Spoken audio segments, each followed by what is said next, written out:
Eu sou a Adriana Santana e agora dou início a mais um episódio do podcast Calumbi, um encontro plural com a história e a cultura do sertão baiano. E hoje damos início à quarta temporada do nosso programa, que tem como tema Sertanejas Pesquisadoras. A partir de agora, sempre quinzenalmente, entrevistaremos mulheres sertanejas que se destacam na pesquisa voltada a diversas áreas do conhecimento. Hoje também lançamos um novo quadro chamado Jovens Pesquisadoras. Esse é um espaço reservado para as mulheres iniciantes no campo da pesquisa que possuem trabalhos em desenvolvimento ou recém-concluídos na graduação. Se você se encaixa no perfil e deseja compartilhar suas experiências no Calumbi, escreve pra gente. Nosso e-mail é o contato@podcastcalumbi.com. E nós estamos também no Instagram e no Facebook com @podcastcalumbi. E para abrir essa nova temporada, nós reunimos as mulheres pesquisadoras da nossa equipe, ou seja, eu, Lorena Simas e Caroline Agnes. Nessa conversa, a gente compartilha um pouco da nossa trajetória de estudos sobre comunicação, cultura, história e educação. Bora nessa? Então, gente, estamos hoje no primeiro episódio da quarta temporada, né? Chegamos até aqui, somos heroínas. Eu acho que a gente merece um espaço para falar sobre as mulheres sertanejas, né? Porque ao longo desse percurso, nas temporadas anteriores, a gente sentiu uma certa dificuldade quando a gente vai falar de determinados temas em encontrar mulheres representadas, né? Então a gente fez um episódio sobre as calumbis, a gente não encontrou nenhuma tocadora de calumbi para entrevistar, sanfoneira também, a gente não encontrou nenhuma sanfoneira em Bonfim. Então, assim, fazer um espaço específico para as mulheres pareceu urgente durante esse processo. A gente foi percebendo que isso era mesmo necessário. Então, por isso que essa quarta temporada surge para falar sobre as mulheres sertanejas na pesquisa, né? A gente poderia falar sobre as mulheres sertanejas nas artes, na educação e outras áreas. Daria para fazer várias temporadas sobre as mulheres, mas a gente escolheu nesse momento dar destaque para a pesquisa, né? Porque muitas vezes as pessoas acham que não há pesquisa no sertão, e ainda menos feita por mulheres, né? Então a gente vem com essa temporada desmistificar isso e apresentar a gente que está fazendo pesquisa em várias áreas diferentes, né? Eu acho que é um pouco também a oportunidade de mostrar um universo mais amplo da pesquisa, né? Das ciências sociais ou das ciências naturais, enfim. E aí, acho que o mais correto é começar pelas pessoas da casa, né? Então, nós temos pesquisadoras aqui na nossa equipe. Então, esse primeiro episódio vai fazer jus ao nosso trabalho, né? Então, estamos aqui hoje com Lori. Dê oi, Lori. Oi, pessoal, tudo bem? É um prazer estar aqui, né? Agora como pesquisadora e estar participando desse primeiro episódio, né, das pesquisadoras, né, do sertão. Então, é muito bom estar aqui com vocês nessa conversa. E Caroline. Dê oi, Caroline. Oi, gente, também é gratificante estar aqui representando, né, as pesquisadoras do interior, representando nossa equipe, é um orgulho imenso. Massa. Então, eu queria que a gente começasse o episódio falando um pouco da nossa trajetória de pesquisa, né? Cada um de nós tem um campo de pesquisa diferente. E aí, os nossos ouvintes ainda não conhecem, né? Nossos ouvintes conhecem nossa faceta de criador de conteúdo, de podcaster, de jornalista, de produtora, mas ainda não conhecem nossa veia pesquisadora tão a fundo. Então, eu queria que vocês contassem um pouquinho da trajetória de pesquisa. Começando por Lori, né, eu queria que você falasse um pouquinho sobre sua trajetória tanto na graduação quanto no mestrado. Eu sei que seu percurso conecta muito as áreas do jornalismo, da fotografia, da educação, faz um pouco essa mescla, né? Então eu queria que você contasse um pouquinho para a gente sobre isso. Certo. Então, eu me aproximei da pesquisa muito cedo na graduação. Logo no segundo ano de graduação, eu já comecei num projeto de iniciação científica da universidade, né, que eu cursei comunicação social com habilitação em jornalismo pela UNEB, no campus 3, em Juazeiro. E eu já me envolvi com um projeto de educação contextualizada para a convivência com o semiárido.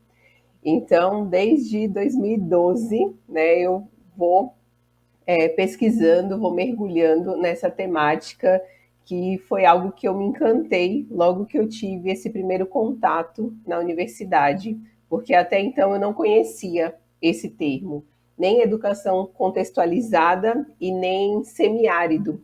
É até estranho falar isso agora, né? Mas né? Em 2012 eu não conhecia nenhum desses termos. Semiárido porque não é um conceito, não era um conceito tão debatido, né? E como eu sou de São Paulo, lá também quando a gente estudava sobre a região Nordeste, sempre se falava Nordeste ou Sertão. O conceito de semiárido lá nunca foi ouvido, né? Nunca foi debatido. E até dentro da academia mesmo, eram poucos os professores nessa época que trabalhavam com a questão do conceito de semiárido. E quando eu passei, né, a participar desse projeto de iniciação científica, eu me encantei pelo que é o semiárido, porque eu vi que não era aquilo que eu conhecia antes, né, que era um semiárido cheio de riquezas. Quem conhece a região aqui de Juazeiro, Petrolina, Senhor do Bonfim também, né? Porque são regiões que estão no semiárido baiano. São regiões que fazem parte do semiárido. Porque tem muita gente que pensa que Juazeiro é semiárido, que é muito quente, né? Bonfim já tem esse período, agora o inverno, né? O friozinho, então não deve ser semiárido, né? Porque o semiárido é só seca, né? Só calor. Não, Bonfim também está dentro do semiárido. E é muito interessante quando a gente passa a ter essa compreensão, né, de que são vários semiáridos. Cada município ele apresenta algumas características diferentes, mas isso não tira a característica dele de local semiárido. E quando eu passei a compreender isso, eu fiquei muito encantada e tive como missão difundir essa questão do semiárido. Isso ligado muito com a educação contextualizada, que foi outro conceito que eu não conhecia e que eu acabei me apaixonando também. Porque a educação contextualizada, ela é uma educação preocupada com o que o estudante ele sabe, porque ao contrário da educação tradicional, ela não tem o aluno, não tem o estudante como uma caixa vazia, né, digamos assim. O estudante ele chega na escola com vários conhecimentos. E esses conhecimentos, eles devem ser valorizados. Então, a educação contextualizada, ela preza isso. E ela preza também a proximidade dos conhecimentos do estudante ligados aos conhecimentos que ele vai adquirir na escola. Por isso que é contextualizado, né? Que é o conhecimento que ele vai adquirir na escola contextualizado com a realidade que ele vive. Então eu fiquei muito encantada com essa temática, com essa discussão e passei a trabalhar com essa pesquisa. É engraçado que na graduação acabou que eu não trabalhei com educação contextualizada e não trabalhei com semiárido na graduação. Acabou tendo outra temática que surgiu assim, digamos que bem de repente, né? E acabou me encantando também, que foi a comunicação lúdica.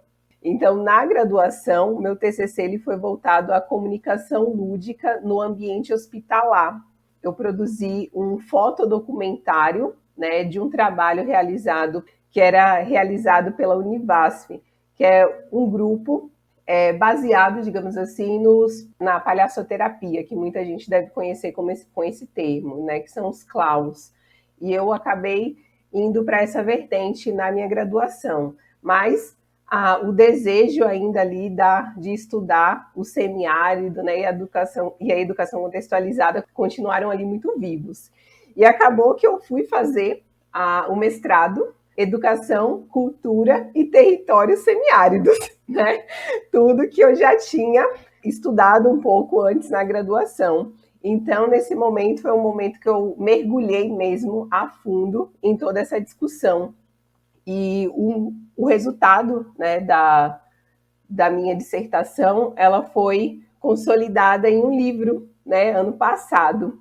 Então, o livro Fotografia, Educação, o papel das imagens na reprodução de representações sociais do semiárido, né? Porque a partir daqui eu trago também outra paixão, que é a fotografia.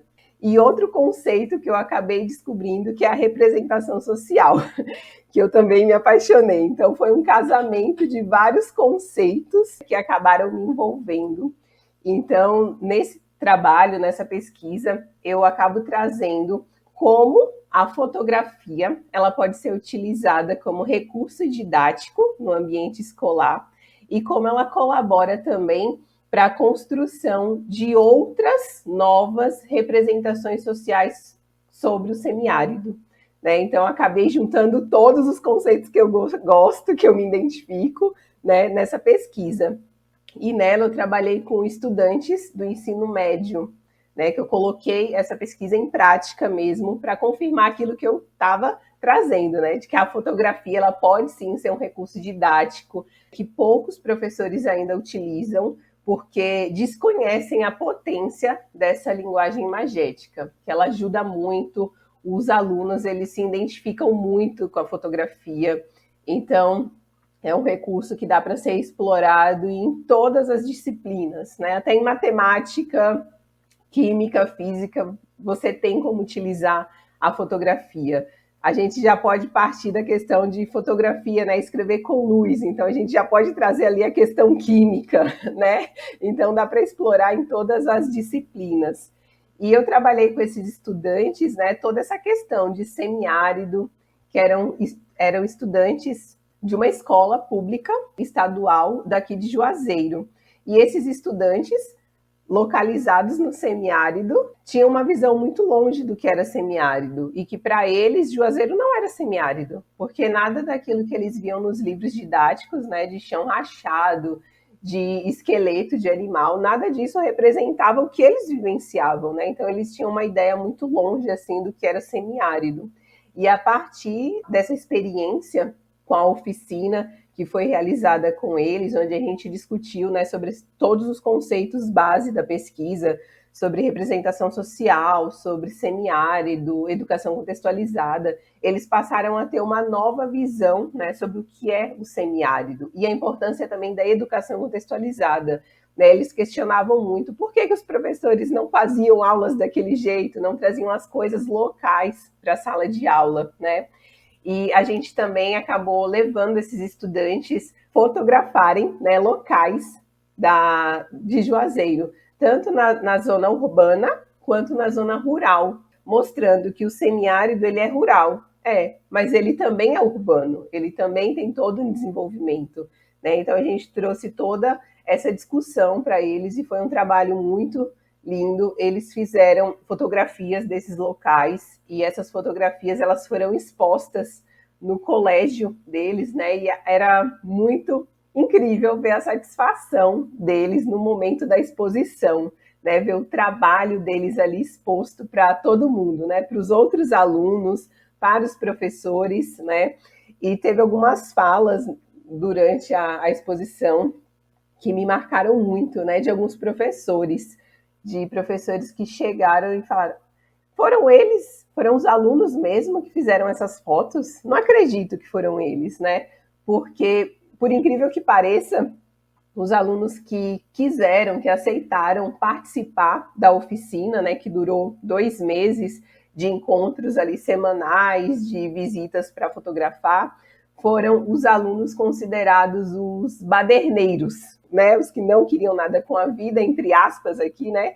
Foram os que aceitaram participar da oficina. Então, para os professores foi algo incrível, né? Como é que esse aluno que não quer nada, não quer assistir aula, né, pôde construir algo tão belo assim?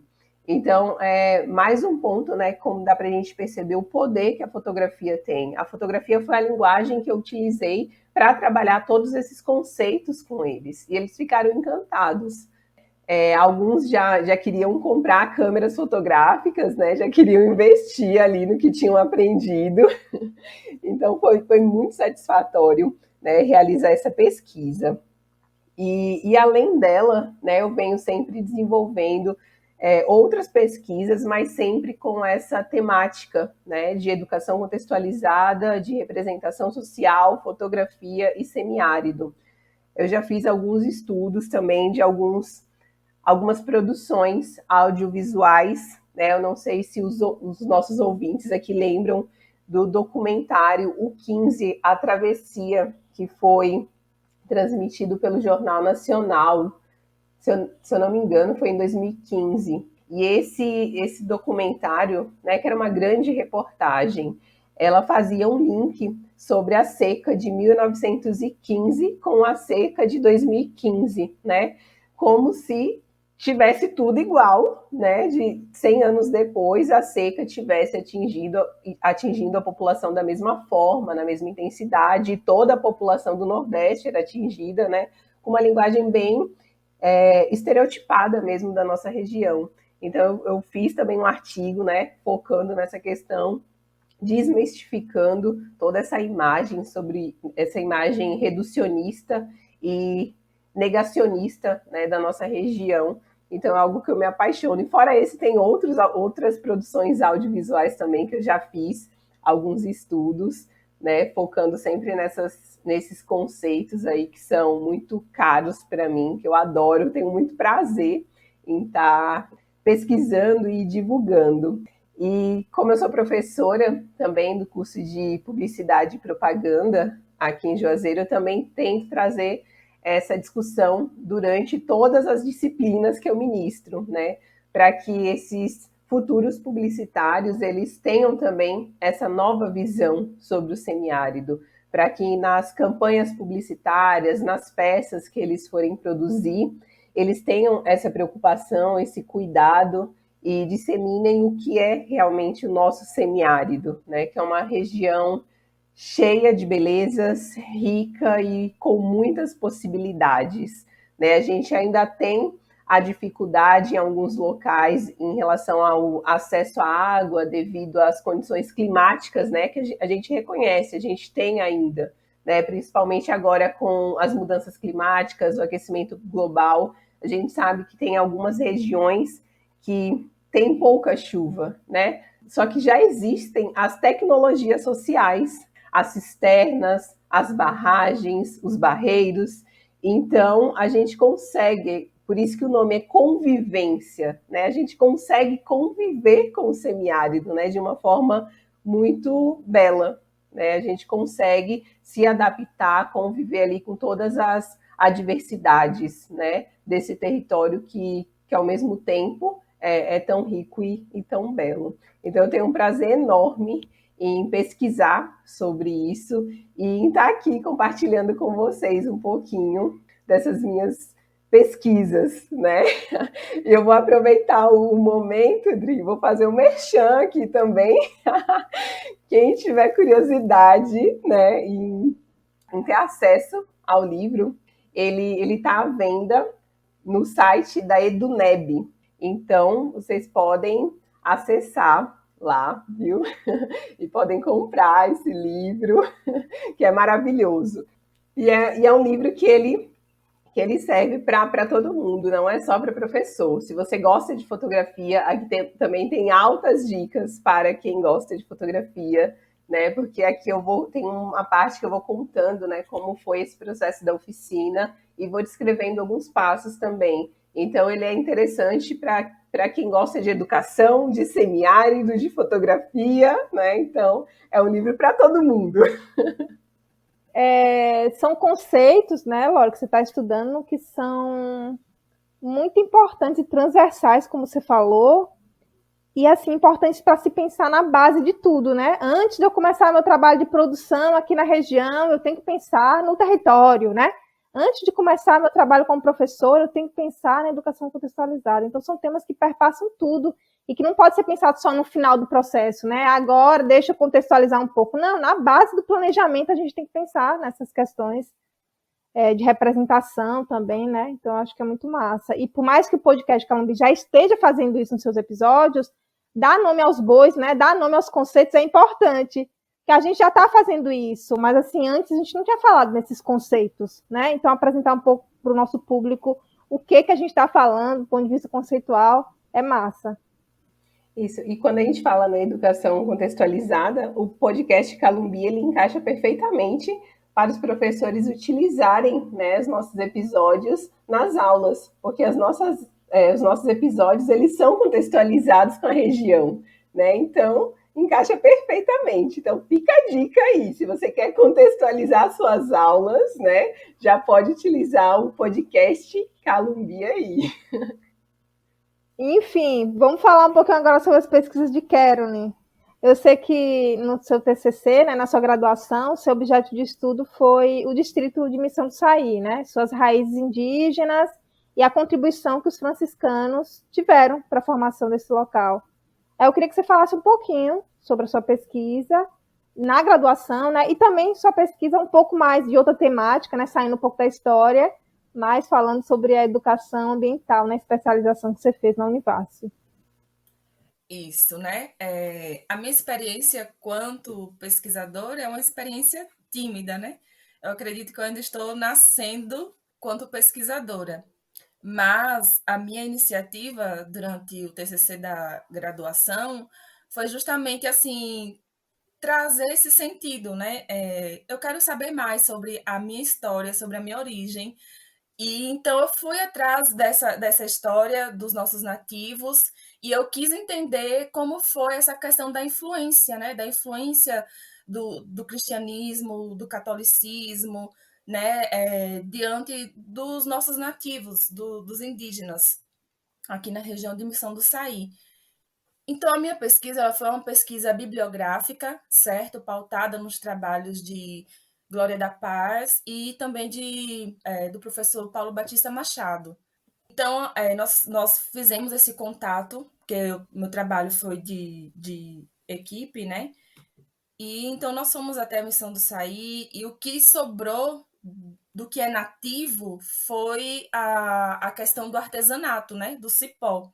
E hoje, quando eu ainda eu tenho alunos que são de Missão do Saí, né? E muitos deles assim não se reconhecem como nativos, né? Como indígenas. E aí, quando às vezes eu levo essa história para eles da questão do nativo, do indígena, né, das nossas origens em Missão do Saí, eles se sentem representados. E assim, eles acabam não entendendo a questão de ressignificar, né? Dar o sentido à história. Como já teve uma aluna minha que falou, sabe, professora, a gente não se reconhece quanto indígena. A questão de Missão do Saí, a representatividade que Missão do Saí exerce, né? Quanto origens dos nossos povos nativos aqui de Senhor do Bonfim. Isso porque, né, devido à colonização, lá a questão do indígena foi focado na catequização, porque o grande interesse era catequizar e além de catequizar esses nativos, essas missões elas tinham um outro foco que era também fazer com que ali eles permanecessem tipo que guardados, né? Porque se em algum momento os engenhos precisassem de escravos, eles teriam ali os nativos. Certamente também que os indígenas eles foram utilizados para mão de obra escrava tanto nos engenhos, né, no litoral, como também nas regiões mineradoras. Então, essas missões, e aí eu falo as missões franciscanas, né, porque devemos lembrar que a missão catequizadora no Brasil foi dada pelos jesuítas, né, os padres jesuítas. Só que depois os jesuítas foram expulsos, certo?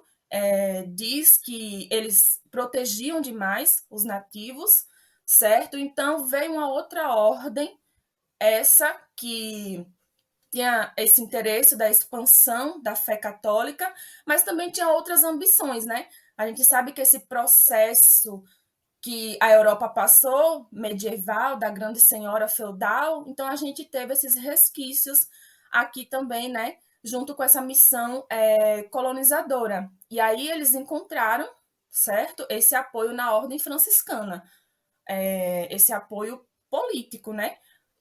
O casamento da igreja com a política, né? Então, eu venho abordando essa questão da influência dos padres franciscanos em Missão do Saí. Foi tão influente que o que restou dos nativos foi apenas o artesanato de cipó, né? Que até hoje ainda dá o sustento para muitas famílias, principalmente ali de Aldeinha, né? Que é a região que é o pessoal que faz esse artesanato e sobrevive a partir dele. E essa grande influência franciscana ela ainda é presente na questão da igreja, do santo padroeiro, Nossa Senhora das Neves, né? Muitos resquícios assim da igreja católica, lá do cristianismo mesmo, é muito forte Missão do Saí. Mas, né, se nós formos pensar pela questão, e quando eles chegaram, não era ali não estava presente os quiriris, os paiaiás, os nativos, e por que restou só o artesanato, né? Então, quando eu digo assim, quando eu levo essa história para a sala de aula, eu vejo que o meu aluno, ele responde assim, eu não me considero um nativo indígena, né? Então, ele vê mais o significado dele como a questão da cultura do colonizador, né? Ele é cristão, ele é católico, ele é protestante, né? E ele tem mais essas influências colonizadoras, menos as influências nativas, que foi o que deu origem, né, à Missão do Saí, a Senhor do Bonfim, a essa região aí das Jacobinas. Na especialização, nas outras pesquisas, eu busquei entender novas metodologias para dar esse novo significado, levar para a sala de aula de uma forma diferente, novas tecnologias que viessem ressignificar essas histórias.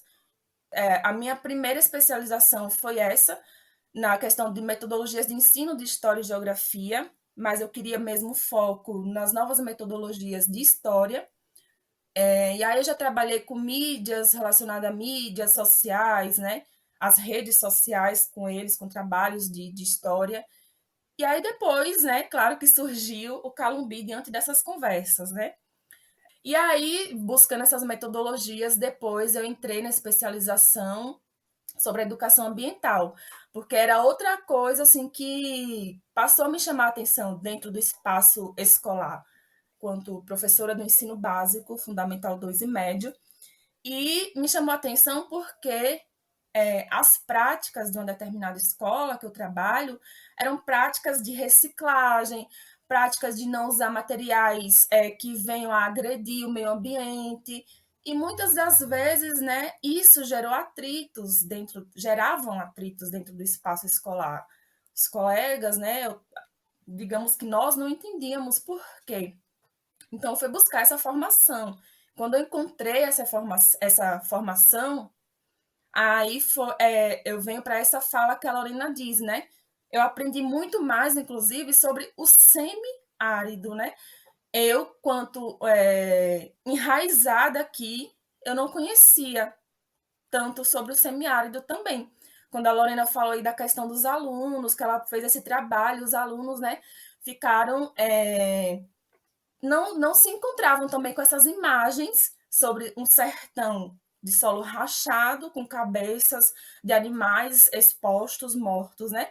E eu vim encontrar essa questão do semiárido não ser isso dentro da formação, certo? Eu tive uma professora dentro da especialização de educação ambiental interdisciplinar da Univasf, e ela foi magnífica, sabe, nessa questão de falar do semiárido, de falar que nós aqui, que o semiárido ele é tão perfeito que ele encontrou condições, né, para que tudo viesse a se adaptar. Quando você pensa num buzeiro, né?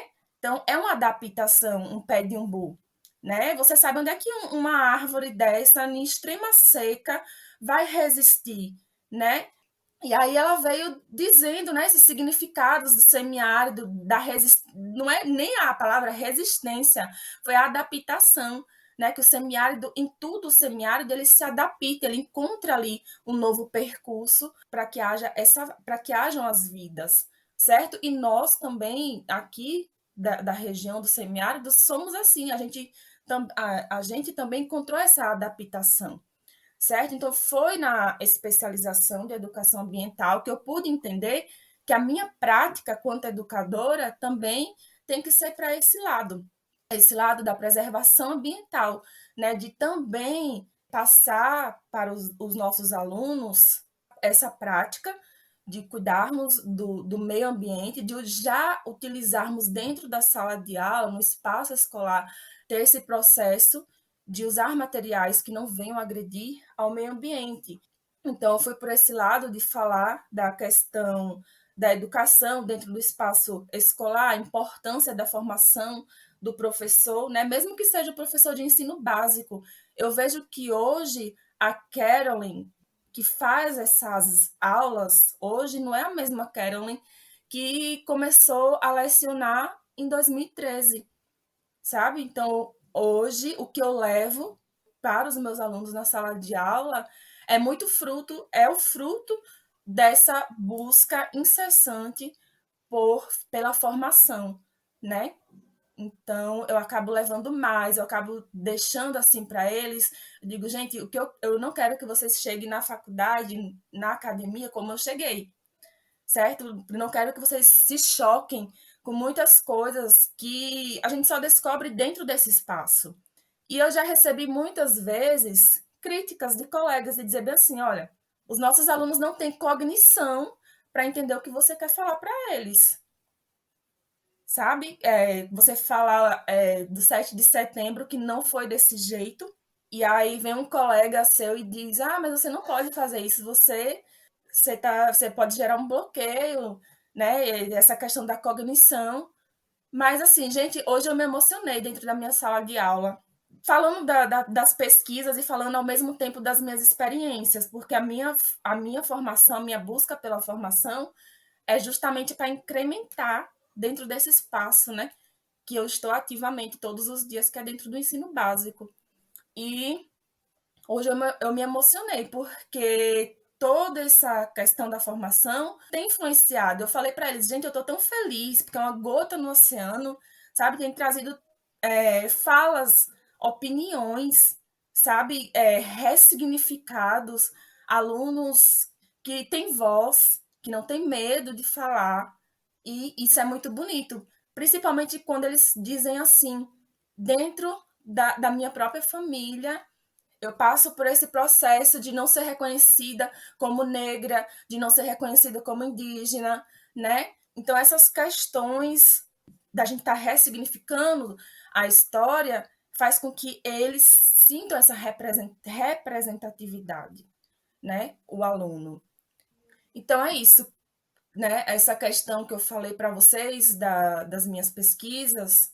Então, eu fui buscar lá o sentido histórico, depois as metodologias para poder entender o processo de ensinar, né, e levar novidades para a sala de aula.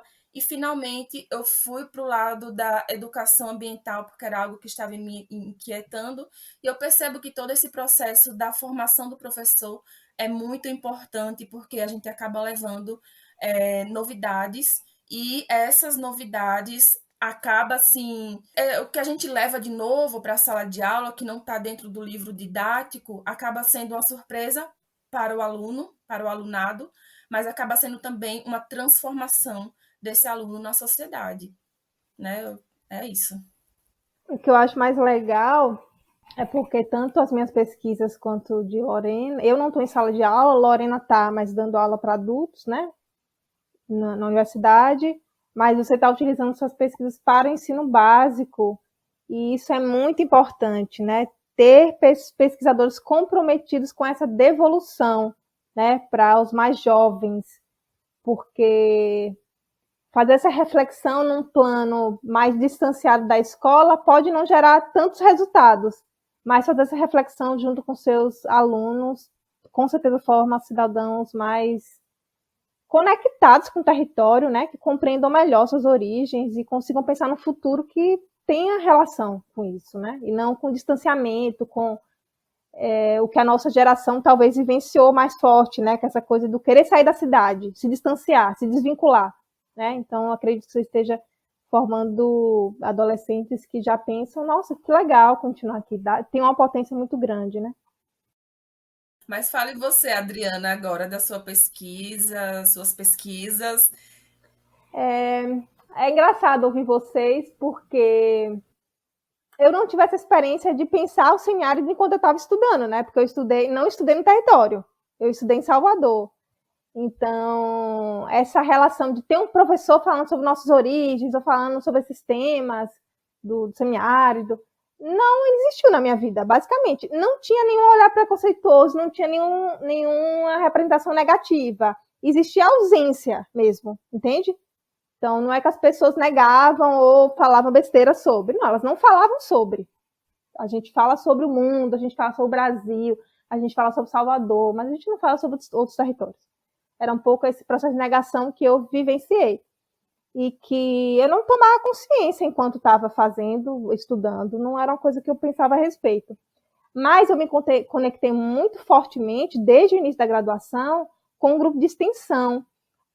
Lori falou que, né, que desde o início da graduação começou a fazer pesquisa. Eu comecei a fazer extensão na UFBA.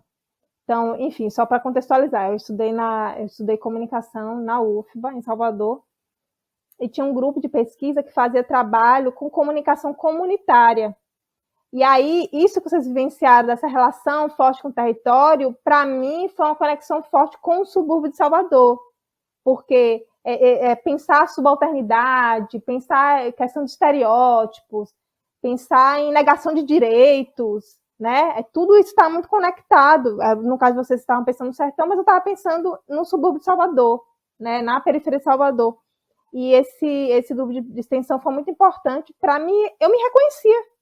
Por mais que eu estivesse falando sobre um território que não era meu, que eu enfim, nunca morei, né? Estava em Salvador há poucos meses, indo para lugares que muitos soteropolitanos nunca tinham ido, mas eu me sentia uma identidade muito forte, porque as pessoas falavam a mesma língua que eu nesse sentido, de se ver sempre como outro, de ser abordado como, né, outra coisa. Não é o soteropolitano, é o soteropolitano da periferia. É assim que as pessoas falavam sobre eles, né? Então, eu me reconhecia sem saber, assim, sem entender conceitualmente o que significava isso, eu me aproximava muito desse lugar. E, inclusive, é interessante porque eu participei de um projeto dentro desse grupo de extensão chamado O Olhar do Subúrbio. E era basicamente o que o Lori fez em Juazeiro, a gente fez no subúrbio ferroviário de Salvador, foi basicamente ensinar fotografia para pessoas do subúrbio ferroviário. E é muito engraçado porque é muito parecido o olhar que os meninos tinham sobre o lugar onde eles viviam. Eles falavam que era um lugar violento, que era um lugar ruim, um lugar feio, sabe assim? Porque era o que eles ouviam na mídia falar sobre o lugar onde eles viviam. Então era sempre, eu não quero ser daqui. Então aí a gente tinha um professor de fotografia que falava, não, mas você já olhou mesmo para sua janela? Sabe assim? E foi massa, porque realmente os meninos saíram de lá pensando diferente sobre os lugares que eles viviam, entendendo que aquele discurso que eles tinham sobre si mesmos era um discurso impregnado pelo outro, né? Não é um discurso que eles construíram, mas alguém construiu para eles e eles apenas reproduziam. Então, foi importante participar desse grupo de extensão para entender esse lugar mesmo, né? Das diferenças e do respeito, enfim. Mas, do ponto de vista de pesquisa mesmo, eu sempre estive conectada com o território, mesmo estudando em Salvador, ou talvez, eu não sei se mesmo, acho que o mais certo seria dizer, por eu estar em Salvador, eu senti a necessidade de me reconectar com o território. Então, essa distância, esse olhar para a diferença sempre foi forte. Então, não, eu não quero falar sobre aqui, eu não sou desse lugar, eu tenho certeza que não tem nada a ver comigo. Por mais que eu tenha encontrado essa semelhança, né, naquele território específico, eu sabia que não era de Salvador e que queria me reconectar com a cidade de Bonfim. E isso era um desejo muito forte durante toda a graduação, então uma coisa que eu já sabia era, quando eu for fazer meu TCC, eu quero falar sobre Bonfim. Não sei o que ainda, mas quero falar sobre Bonfim. E aí eu estudei o Centro Cultural Ceciliano de Carvalho no meu TCC. Eu fiz um estudo sobre a gestão do espaço. Era um espaço que eu tinha frequentado antes de sair de Bonfim, assistia muito teatro lá, né? Nossa cena teatral sempre muito forte, e isso é muito importante. Eu sempre falo isso, né? Que se eu sou produtora hoje é porque eu vi muito teatro na minha adolescência, porque eu vi a Filarmônica na minha adolescência, porque toda essa ambiência cultural de Bonfim me fez pensar que isso pode ser uma profissão possível, né? Então, eu já tinha tido essa experiência enquanto consumidora dessas atividades, e aí quando eu vou estudar eu falei, pô, eu quero estudar esse lugar. Por que esse lugar não tem mais atividades? Por que esse lugar não é tão observado pelo poder público, né? Então, essa minha ansiedade deu origem ao meu TCC, onde eu estudo a gestão a partir de entrevistas com pessoas. Então, eu faço um trabalho de entender como o poder público enxergava esse espaço, o que o poder público estava fazendo em prol desse espaço, mas também ouvir os artistas que utilizavam esse espaço. Porque, de certa forma, eu fui entendendo ao longo do percurso que aquele era um espaço que funcionava em uma espécie de cogestão entre a prefeitura e os coletivos culturais da cidade. Por mais que ninguém nomeasse assim, né? Ninguém fala que o espaço, que o Centro Cultural teve uma cogestão, mas na prática era isso que acontecia. A prefeitura sentia liberdade para dar a chave para os artistas abrirem e saírem e fazerem uma espécie de residência e de cuidarem do espaço. Então eu fiz essa investigação ouvindo um pouco desses dois lados e concluindo que, de fato, é um espaço que não tem a atenção que mereceria, né? E foi também aí que eu entendi por que o nome era Ceciliano de Carvalho, porque é um grande maestro, reconhecido nacionalmente, mas a gente em Bonfim não conhecia a história de Ceciliano de Carvalho, e eu tive que estudar para fazer meu TCC. E aí, basicamente eu estudo o espaço, entendo as problemáticas que ele tem, e algumas das problemáticas são a falta de manutenção, a falta de programação contínua, porque era um espaço muito como... Tem evento de vez em quando, nunca teve uma programação continuada. E uma outra problemática é a abertura do espaço mais para atividades de outras naturezas do que atividades culturais de fato. Então, é um espaço que era utilizado muitas vezes como auditório para realizar eventos. Então, identifiquei algumas dessas problemáticas e termino o TCC falando que uma intervenção é necessária e tal. Enfim, eu já termino o TCC meio que pensando o seguinte, eu quero fazer alguma coisa por esse espaço. Basicamente, eu digo isso quando termino meu TCC. E aí eu saio do TCC e, de fato, faço a intervenção pelo espaço, que é um projeto de programação contínua para o Centro Cultural. Então, eu estudei o espaço para depois propor uma intervenção, né? Conseguir recurso para realizar uma programação contínua ao longo de 6 meses. Essa foi uma das dificuldades que eu encontrei quando eu estudei espaço, né? Lá não tinha programação contínua, então basicamente eu devolvo isso e falo, olha, não tem, mas vamos fazer. Então agora, pelo menos por 6 meses. E aí executei esse projeto, que foi um projeto de produção, né? Não foi algo de pesquisa, mas que minha pesquisa ajudou a eu fazer. E aí eu volto, então, para a academia, né? Dou intervalo entre graduação e mestrado, e volto ao mestrado para estudar Bonfim também. Tipo, também já entro no mestrado sabendo que meu objeto de pesquisa vai ser alguma coisa relacionada a Bonfim. E aí meu tema da dissertação foi o consumo cultural. Eu queria entender o que as pessoas, nosso público bonfinense, prefere em relação a atividades culturais, o que eles preferem consumir. E por quê? Mais ou menos essa era a pergunta. E partindo muito de uma inquietação minha de ter feito projetos culturais em Bonfim e nem sempre ter público. Mas as pessoas de Bonfim são super culturais. Se você perguntar a uma pessoa qualquer na rua e se você perguntar, você acha o quê sobre cultura? Maravilhoso, amo, conheço os meninos do teatro, eles são ótimos. Mas quando você faz uma atividade, não tem público, assim, não tem um público regular, sabe? Pode ter uma coisa ou outra, mas se você deixar uma peça em cartaz durante um mês, acaba o público na segunda semana, porque são as mesmas pessoas que estão indo, né? E eu queria entender o que é isso, as pessoas reconhecem a importância, porque eu sei que tem lugares que as pessoas não reconhecem a importância, tem gente que não acha interessante a arte. Em Bonfim, todo mundo acha interessante, né? Mas tem essa distância do, eu não vou, não é muito... Eu queria entender que consumo cultural é esse, né? Eu tive que falar sobre Bonfim e escolher um público prioritário, que no caso foram os jovens, né? E aí estudei os jovens da UNEB, e aí foi o momento que eu me aproximei da UNEB, porque até então eu era uma pessoa que conhecia a UNEB de longe, assim, né? E aí eu tive que entrar na UNEB para conhecer os alunos, para pesquisá-los. E amo a UNEB até hoje, acho a UNEB super acolhedora, enfim, de uma relação muito pontual, mas muito... a gente ama a UNEB, né? E aí eu entendi o consumo, peguei aquele público, né, da UNEB para entender o consumo do morador do interior, o que ele prefere em relação às linguagens culturais, né? E aí os meus resultados, uma das perguntas era: quais atividades culturais você realizou nos últimos 12 meses? E aí tinha uma lista imensa de coisas.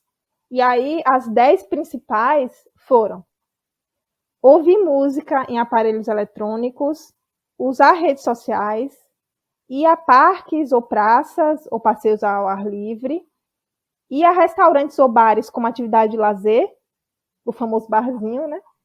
Assistir a TV aberta, assistir a conteúdos audiovisuais em meios eletrônicos, ou seja, Netflix, YouTube e tal, ir a feiras livres, ir a festas populares, como São João, ir a missas, cultos, encontros religiosos e, em 10º lugar, ler livros.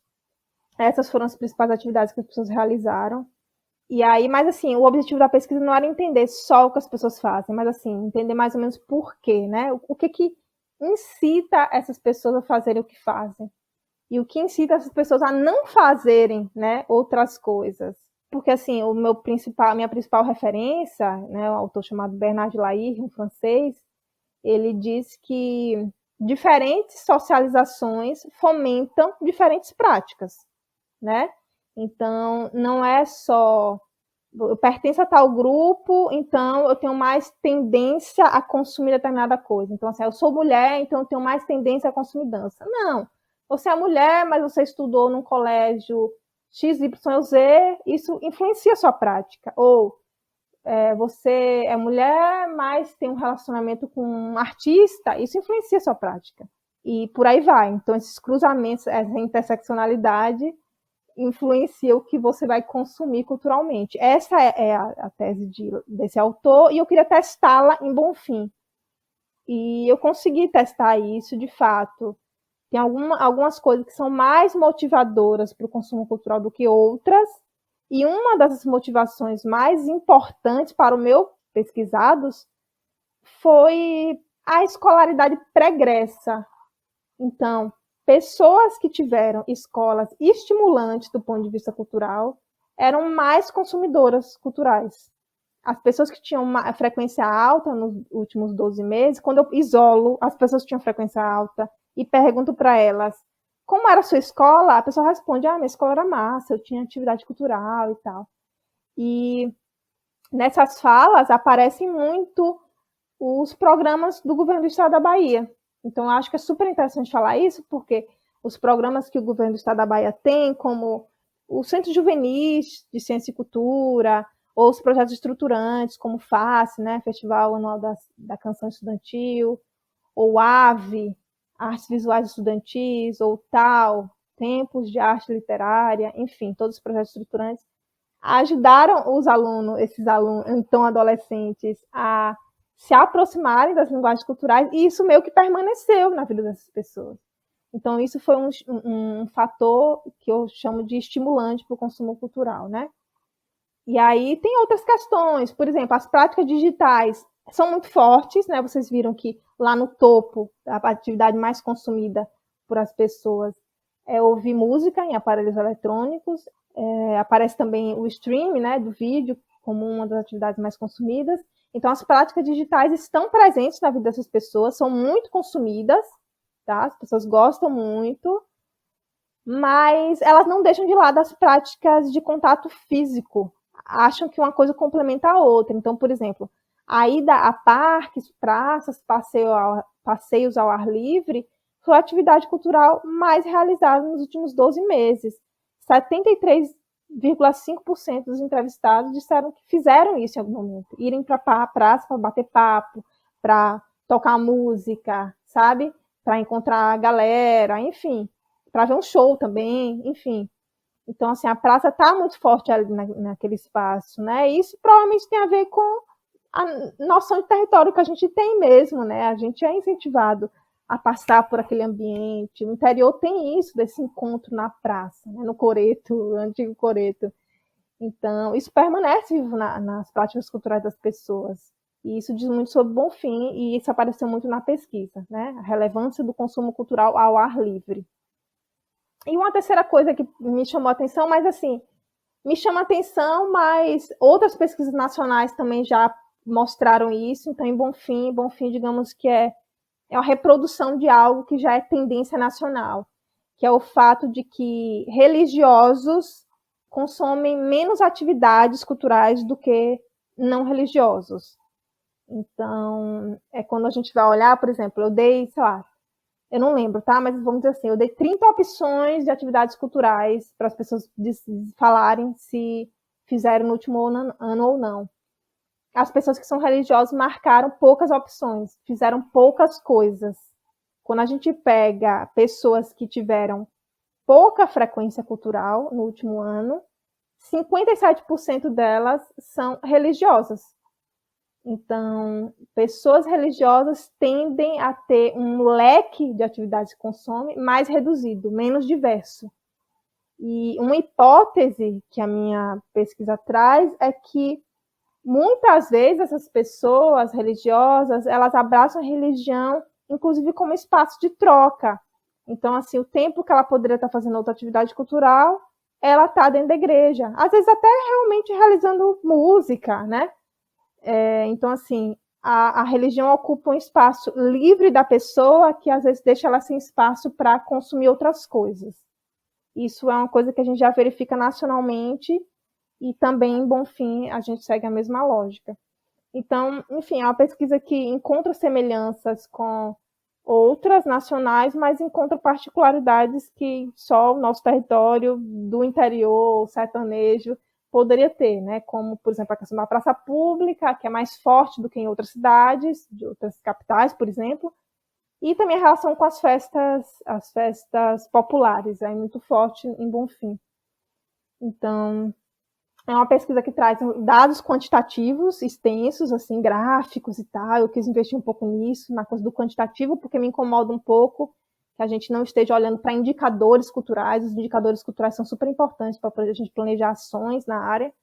Então, eu quis fazer uma parte mais quantitativa, assim, mas também tem a parte qualitativa, que eu entrevistei estudantes em profundidade para entender as nuances desse consumo, né? Não ficar só no número fechado, porque o número ele não deixa a gente entender a complexidade daquele sujeito, né? Então, as entrevistas em profundidade permitiram a gente pensar, ver essas nuances mesmo, né? Então, sei lá, uma pessoa, um dos meus entrevistados, ele hoje se define como agnóstico, mas ele tem uma trajetória na religião, ele passou muitos anos na determinada religião. Então, assim, observar essas nuances, né?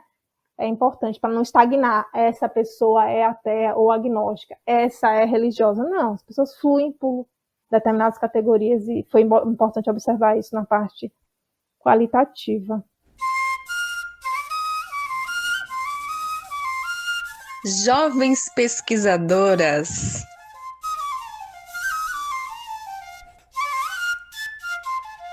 Olá, pessoal.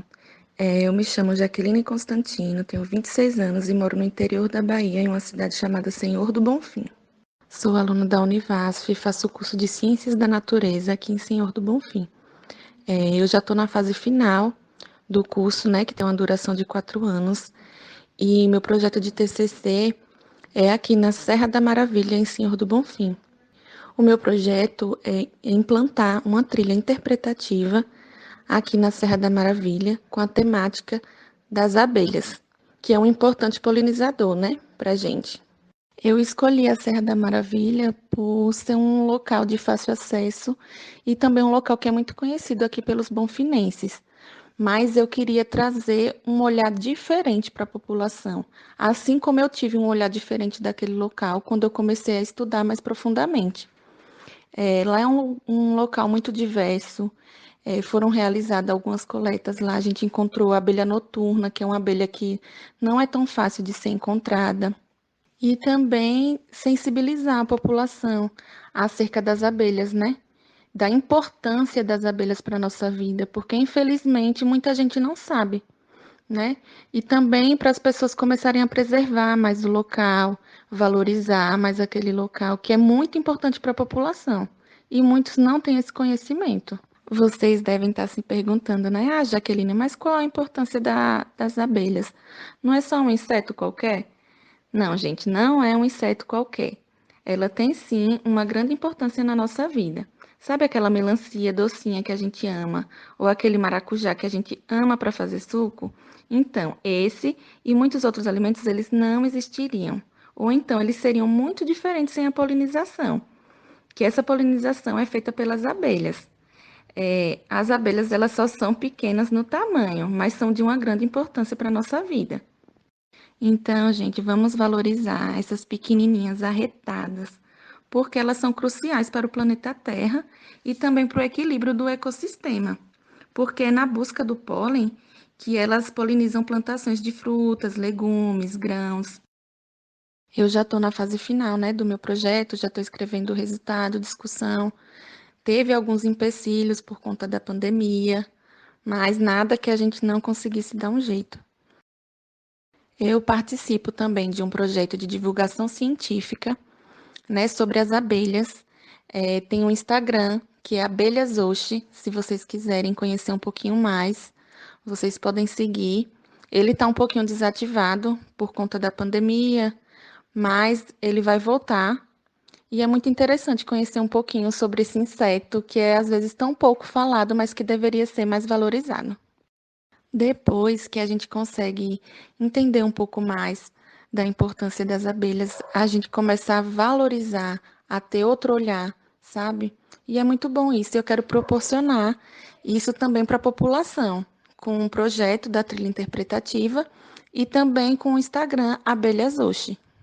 Eu espero que vocês entrem lá no Instagram. Se tiverem alguma dúvida, alguma pergunta, vocês podem ficar à vontade para perguntar. E entrem nesse mundo dos insetos, das abelhas, que é muito interessante, vocês não vão se arrepender.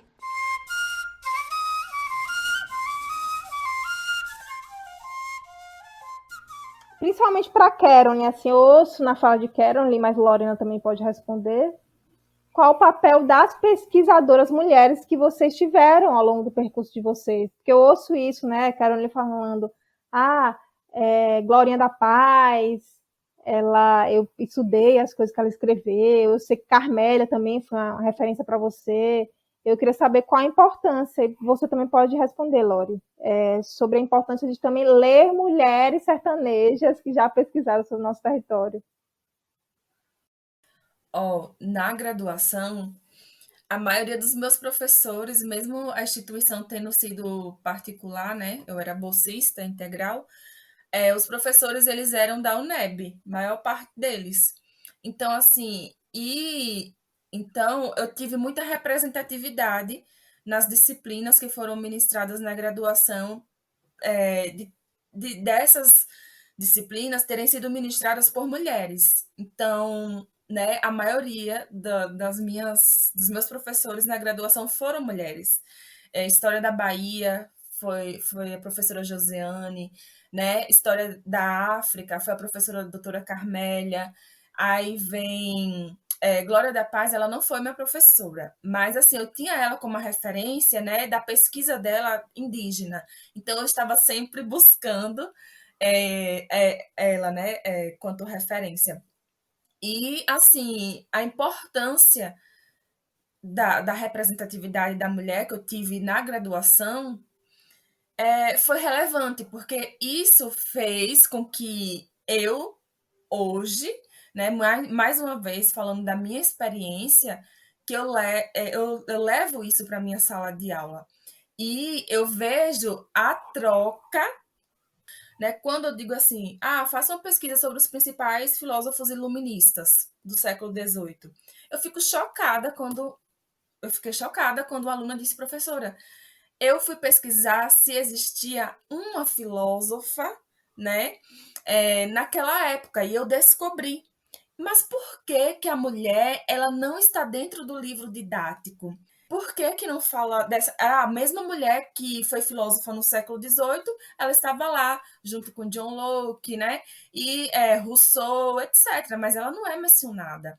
Então, assim, sabe, quando eu vou passando essas pesquisas, aí eu percebo as alunas, a maior parte, buscando a questão da mulher na história, certo? Então, eu acredito que isso seja uma influência, né, que eu tive na faculdade e que eu estou levando para a minha sala de aula. E quando eu falo assim, é importante a gente falar dessa questão, né, essa questão dos excluídos, essa nova história, essa ressignificação mesmo, dá um sentido para aqueles que foram excluídos. Então, eu vejo que eu tive essa representação, eu estou levando para a sala de aula e eu estou tendo um retorno, né, desses alunos.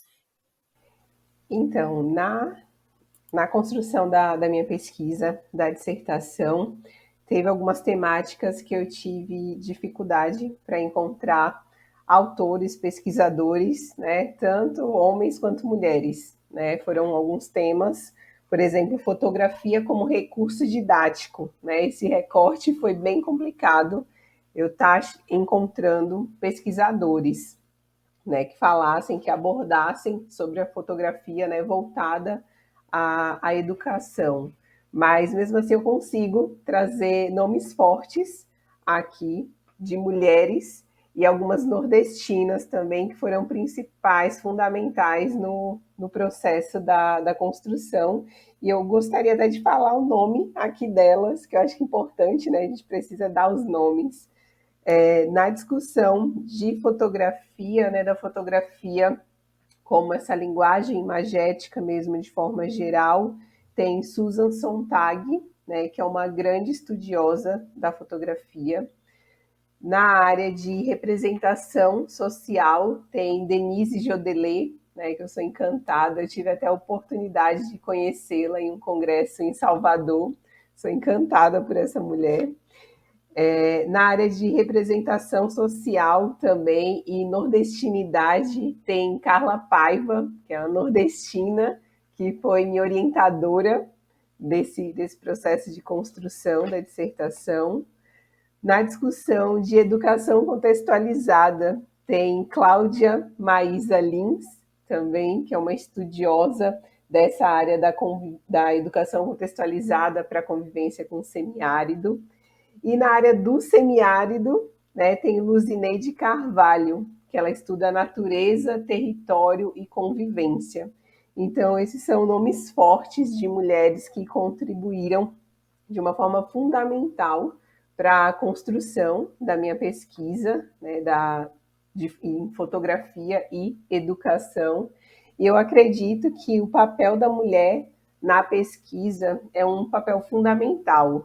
A gente está cada vez mais conseguindo espaços, né, na pesquisa, e a gente dá para perceber aqui, a gente tem várias áreas, né? Tem a área da comunicação, a área da história, então é muito importante a gente estar ocupando esses espaços. E outra coisa que eu acho interessante, Adriana, a gente destacar em relação a essa diversidade de pesquisas, né? Que muitas vezes, quando se fala em pesquisador, pesquisadora, a gente pensa muito na área das ciências, né? Ciências da saúde, né?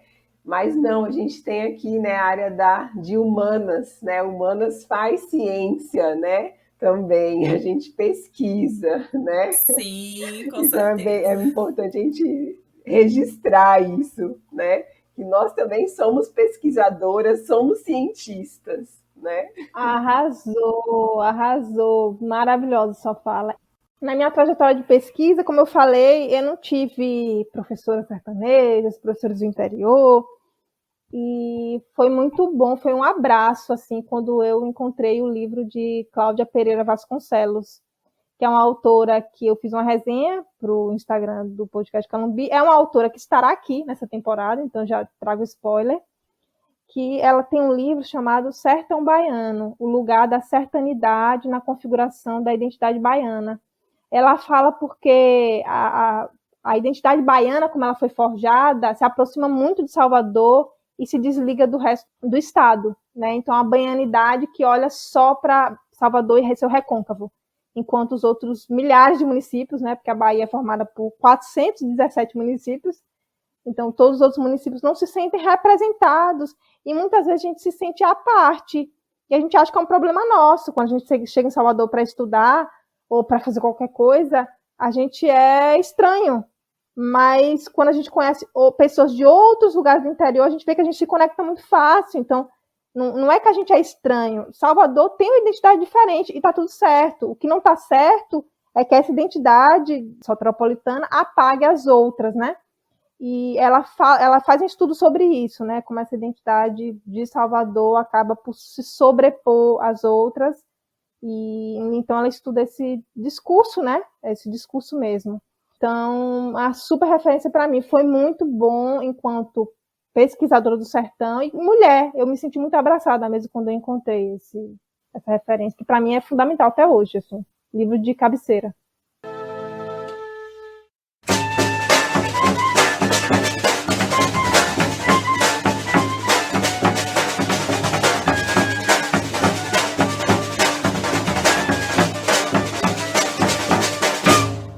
E hoje, para render o assunto, a gente vai divulgar algumas iniciativas de outras mulheres, de outras sertanejas, de outras pessoas que estão fazendo pesquisa. Cada um de nós vai trazer alguma indicação. Começo com você, Caroline.